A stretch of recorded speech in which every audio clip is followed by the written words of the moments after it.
కొన్నిసార్లు దేవుడు ఏం చేస్తాడంటే, నీలో ప్రేమ లేనప్పుడు, మనుషుల్ని ప్రేమించలేనప్పుడు, హృదయము కఠినమైపోయినప్పుడు కొంత అలజడి సృష్టిస్తాడు దేవుని బిడ్డలారా. గమనించండి, కరోనా వచ్చిందండి మనందరికీ. కరోనా రానప్పుడు ఏ మనిషి పలకరించే పరిస్థితుల్లో లేడు, మునిగిపోయారు.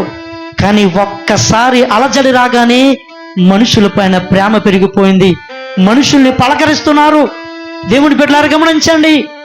అదేవిధంగా ఇశ్రాయేలీయులకి కూడా అంత చక్కగా ఉంటే వాళ్ళు దేవుణ్ణి ప్రేమించట్లేదు. ఒక్కసారి గనుక ఆయన కొంత యుద్ధాలు పెట్టినప్పుడు ఈ యుద్ధంలో గమనించండి, దేవుడి పైన భక్తి పెరిగిపోతుంది. తోటి వాళ్ళు కూడా, అరే బాబు మనందరం కలిసి యుద్ధం చేయాలి, ఇందులో మనం బయటికి రావాలి ఎలాగైనా అని చెప్పి ఒకరినొకరు కూడా ప్రేమించుకుంటున్నారు, దేవుణ్ణి ప్రేమిస్తున్నారు.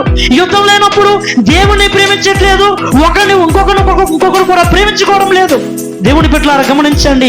అందుకే దేవుడు కొన్నిసార్లు నీ జీవితంలో ప్రేమ తరిగిపోతున్నప్పుడు, ప్రేమను కోల్పోతున్నప్పుడు కొంత అలజడి, యుద్ధ వాతావరణం నీ జీవితంలోకి ఏర్పడుతుంది.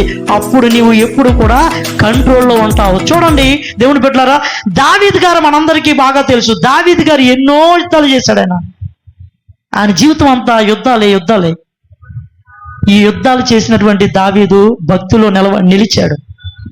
ఎప్పుడు కూడా, దేవా యుద్ధం నీదేనాయనా, ఈ యుద్ధం కూడా నీదేనాయనా అని దేవుణ్ణి ప్రేమించాడు ఆయన.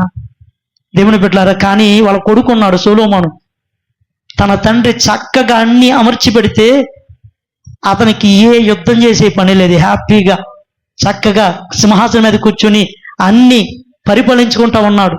ఏ యుద్ధం లేదు కదా. హృదయం కఠినమైపోయింది, మనుషుల్ని ప్రేమించేది లేదు, దేవుణ్ణి ప్రేమించేది లేదు. దేవుని బిడ్డలారా ఏం చేస్తున్నాడంటే, విచ్చలివిడి మార్గంలోకి వెళ్ళిపోయి పాపంలో పడిపోయి దేవునికి దూరం అయిపోయాడు. గమనించండి, కొన్నిసార్లు నీ జీవితము దేవుడికి దూరం కాకూడదనే నీ జీవితంలో అలజడి సృష్టిస్తా ఉన్నాడు దేవుడు.